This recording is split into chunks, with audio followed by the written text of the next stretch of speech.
Welcome to our channel. ఈ రోజు మనతో పాటు రమ్మగారు ఉన్నారు. నమస్తే రమ్మగారు. నమస్తే జయ. రమ్మగారు, మనము పిల్లలకి సంబంధించి లేకుంటే పెద్దవారికి సంబంధించి కథలు చెప్పేటప్పుడు రకరకాల కథలు చెప్పుకుంటూ వచ్చాం. విక్రమ బేతాలని, చందమామ కథలని, తెనాలి రామకృష్ణ అని ఇట్లా. అయితే కాశీ మజిలీ కథలు ఇవి కూడా చాలా బాగుంటాయని నేను విన్నానండి. మనం అవి కూడా స్టార్ట్ చేయాలి, ప్రేక్షకులకి వాటిని కూడా తెలియచేయాలని అనిపిస్తూ ఉంది నాకు. కాశీ మజిలీ అసలు ఈ పేరు ఎందుకు వచ్చింది? అంటే యాత్రకి సంబంధించినవా లేకపోతే కాశీ పుణ్యక్షేత్రానికి సంబంధించినవా? ముందు అసలు ఈ కాశీ మజిలీ అనే పేరు ఎలా వచ్చింది? కాశీ మజిలీలు అంటే పూర్వకాలం ప్రయాణాలు చేసేటప్పుడు బస్సులు లేవు, ట్రాన్స్పోర్టేషన్ లేదు, రైళ్లు కూడా లేవు. కాశీ ప్రయాణం చాలా పెద్ద ప్రయాణం. ఇప్పుడు మజిలీ ఎక్కడో చోట ఆగకుండా ప్రయాణం చేయలేరు. పగలల్లా నడిచి సాయంకాలం వేళ ఏదో ఒక ఊరో ఒక చోట చేరుకుని అక్కడ విశ్రాంతి తీసుకుని రాత్రికి ఏదో అన్నం వండుకు తిని మర్నాడు పొద్దుటికి సరిపడానే వండుకోవటమో లేకపోతే పొద్దుటికి ఏదైనా ఏర్పరచుకుని పొద్దున్నే మళ్ళీ బయలుదేరేవాళ్ళు. ఇప్పుడు ప్రతిరోజు సాయంకాలం అయ్యేసరికి ఒక చోట ఆగాలి కదా, దాన్ని మజిలీ అంటారు. మన ప్రయాణపు మధ్య భాగంలో మనం ఎక్కడైతే ఆగుతామో దాన్ని మజిలీ అనాలి. అయితే ఈ కాశీ ప్రయాణంలో వేసిన మజిలీలలో చెప్పబడిన కథలే కాశీ మజిలీ కథలు. అయితే ఇప్పుడు ఎవరు వెళ్ళారు, ఏం చేశారంటే, ఇదివరకు ఏం చేసేవాళ్ళు అంటే గ్రూప్గా వెళ్ళేవాళ్ళు. ఒక్కళ్ళు ఇప్పటిలాగా ఒక టికెట్ కొనుక్కుని ఎవరి దారిని వాళ్ళు వెళ్ళిపోయే విధానం కాదు.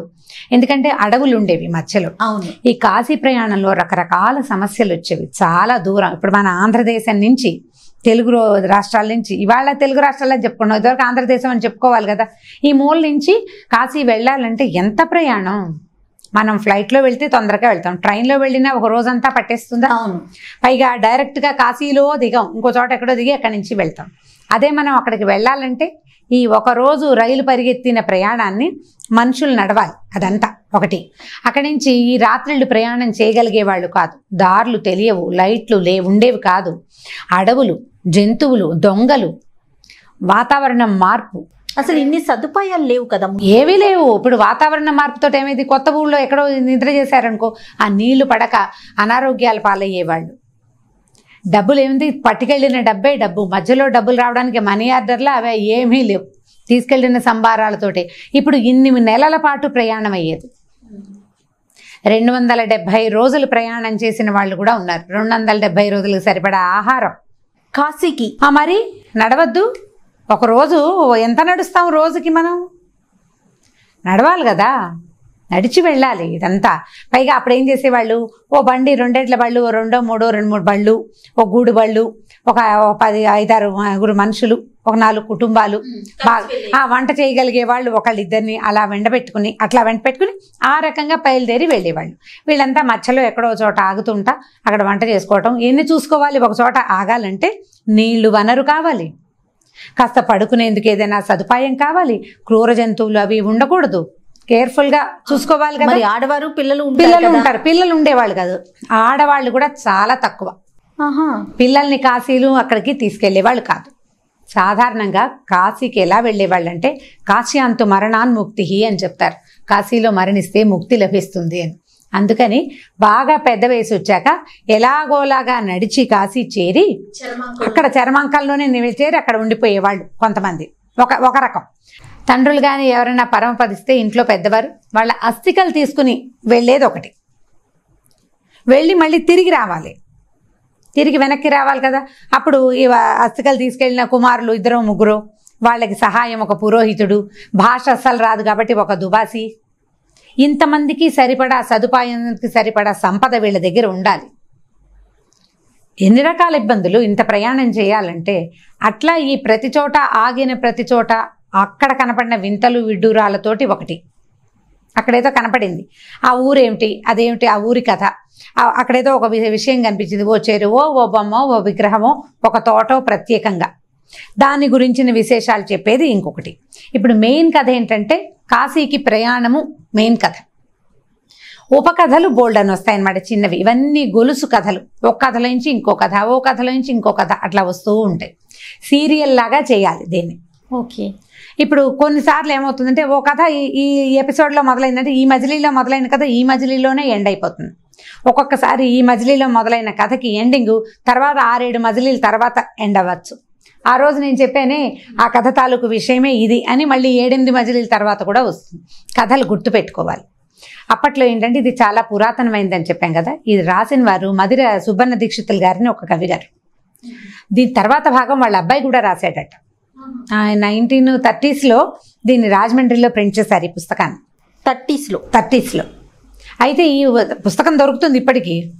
మొదటి కాలపు భాష కొంచెం బరువైన భాష, చదవలేకపోతాం. తర్వాత కాలంలో వారావీర ఎవరెవరో మంచి అంటే పండితులు తెలుగు బాగా క్షుణ్ణంగా చదువుకున్న వాళ్ళు వ్యావహారిక భాషలో కూడా అందించాలని కొంత ప్రయత్నం చేసి కొంత సులువైన భాషలో, అది కూడా ఈ రోజుల వాళ్ళకి టఫ్గానే ఉంటుంది. పైగా ఇది ఏనాటి కథో, ఏ 1800వ శతాబ్దం నాటి కథ అనుకుందాం, ఇంకా కొంచెం ముందుదో. అప్పటికి వేషభాషలు ఇప్పటివి కాదు, అప్పటి విధానాలు, అప్పటి ఆచారాలు, అప్పటి విధి మొత్తం అన్నీ వేరు. కాబట్టి కొన్ని కథలు మనకి ఇదేమిటి ఇలా చెప్తున్నారు అట్లా అనిపించేందుకు అవకాశం ఉంది. తర్వాత అందులో ఎలాంటివి వస్తాయంటే మంచి నీతులు కూడా, సత్సాంగత్యం, ఉత్తమ స్నేహితులు దొరకటం, వాళ్లతోటి జీవితం ఎంత బాగుంటుంది, దుష్ట సాంగత్యం వల్ల జీవితం ఎలా పాడవుతుంది, పాతివ్రత్యం వల్ల జీవితాలు ఎంత బాగుంటాయి అంటే పతివ్రతలైన స్త్రీల కథలు, ఒకవేళ దుస్సాంగత్యం వల్ల స్త్రీలకి ఏదైనా ఇబ్బంది వచ్చినా దానివల్ల కుటుంబాలు ఎలా పాడవుతాయి, అలాంటి చాలా కథలు. కొన్ని రాజుల కథలు, కొన్ని బ్రాహ్మల కథలు, కొన్ని దేశవాళీ కథలు, ఇలా ఎన్నో కథలు వస్తాయి వరుసగా. అయితే ఇందులో కొంత రస్టిక్ థింగ్ కూడా ఉంటుంది. ఈ రోజుల్లో మనకు అసలు అర్థం కాని చాలా వ్యవహారాలు కూడా ఆ కథల్లో కనిపిస్తాయి. సులువుగా కొన్ని కథలు మనం ఈ లైన్ ప్రకారం చెప్పుకుందాం. అంటే ఈ ప్రయాణమే. ఓకే అండి. ప్రయాణంలోనే వాళ్ళకి అక్కడ ఏదో ఒక వస్తువు, ఒక విషయం కనపడింది. ఒక కీలు రథం కనపడుతుంది. ఆ కీలు రథం అంటే ఆకాశంలో వెళ్తుంటుంది అనమాట. ఒక పుష్పక విమానం, ఒక రథం లాంటిది వెళ్తుంది పైన. మనం ఏం తెలుసు మనకి, సినిమాలో చూస్తాం పుష్పక విమానం అని కదా. అలా కీలు గుర్రం కథ కూడా మనకు తెలుసు. కీలు రథం ఒకటి వెళ్తుంటే ఆ రథంలో ఉన్న వాళ్ళు ఎవరు, ఆ రథాన్ని చేసిన వాడెవడు, దాని మీద కథ. ఒక అందమైన విగ్రహం కనబడుతుంది, ఈ విగ్రహం ఎవరిది ఏమిటి, దాని మీద కథ. ఇప్పుడు ఇది మొత్తం కథలు, అన్ని కథలు 2 క్యారెక్టర్ల మధ్య నడుస్తాయి. ఒకళ్ళు మణిసిద్ధుడు, రెండో వాడు గోపాలుడు. సిద్ధుడు, గోపుడు, ఈ 2 పేర్లే మనకు కనబడతాయి. ఈ గోపుడు ప్రశ్న అడుగుతాడు, సిద్ధుడు కథ చెప్తాడు అన్నమాట. ఓకే, ఇవి మెయిన్వి. అక్కడి నుంచి చిన్న చిన్న కథలు చాలా వస్తాయి కదా. ఈ వచ్చిన అన్ని కథల క్యారెక్టర్స్ ప్రతిసారి అవి మాయమైపోతాయి. ఈ కథ పోతుంది, తర్వాత ఇంకొక కథ వస్తుంది. కొన్ని అసలు కనెక్షన్ లేని కథలు ఉంటాయి, కొద్ది కథలు గొలుసు కథలుగా కనిపిస్తాయి. కాశీ మజిలీలు మోస్ట్ ఇంట్రెస్టింగ్ స్టోరీస్ అన్నమాట. సో ఇది తప్పకుండా విని తీరవలసిన కథలే. మొదటి నుంచి చెప్పుకుందాం. తప్పకుండా అండి, తప్పకుండా. అయితే కాశీ విషయానికి వస్తే పూర్వకాలంలో మీరు అన్నట్లుగా చర్మాంకంలో వెళ్ళేవారు, కానీ ఇప్పుడు పరిస్థితి అలా లేదు కదా రమ్మగారు. మిగతా ప్లేసెస్ కి ఎలా అయితే పుణ్యక్షేత్రాలకు వెళ్తున్నారో వయస్సుతో సంబంధం లేకుండా ప్రతి ఒక్కరూ కూడా వెళ్ళి చూసి వస్తున్నారండి. అవకాశం ఉంది కదా, అవకాశం ఉంది. మనం ఇప్పుడు హైదరాబాద్ లో ఫ్లైట్ ఎక్కితే 2 గంటల్లోనో 3 గంటల్లోనో వెళ్ళిపోతాము. అలహాబాద్ లోనో ఎక్కడో దిగుతాం కాబోలు, అక్కడి నుంచి ఏదో టాక్సీవో ఏదో చూసుకుని కాశీకి వెళ్ళిపోతాం. ఇప్పుడు ఇంకా తర్వాత వచ్చినాయి కాశీలో 9 రోజులు ఉండాలని. అవును, అలాంటివి కూడా వచ్చినాయి. ఇప్పుడు ఉండడానికి అవకాశాలు ఉన్నాయి. ఇప్పుడు ఎక్కడికి వెళ్ళడానికైనా మనకు అవకాశం ఉంది. ఎక్కడో భూమికి 2వ వైపున అమెరికాకి వెళ్ళిపోవడల్లా మనం చంద్రమండలానికే వెళ్తున్నాము. కాబట్టి వెళ్ళిపోవటం పరిస్థితులు వేరు. అసలు ఏ ప్రయాణ సౌకర్యము లేని రోజుల్లో సామాన్లు మోసుకుంటూ నడుచుకుంటూ వెళ్ళి ఇలా భగవన్ దర్శనానికి వెళ్ళటం అనేది ఎంత అత్యద్భుతమైన విషయంగా తోస్తోంది కదా. కాబట్టి ప్రతి మజిలీకి కొన్ని కథలు చొప్పున కొన్ని కథలు చెప్పుకుందాం. ఇది ఇవాళ నుంచి స్టార్ట్ దీని సంగతి. Right, thank you so much రమ్మగారు. నెక్స్ట్ వీడియోలో మనం ఒక కథతో వెళ్దాం. అలాగే, నమస్తే. ఈ వీడియో కనుక మీకు నచ్చినట్లయితే లైక్ చేయండి, షేర్ చేయండి. మరిన్ని వీడియోస్ కోసం మా ఛానల్ని సబ్స్క్రైబ్ చేసుకోండి.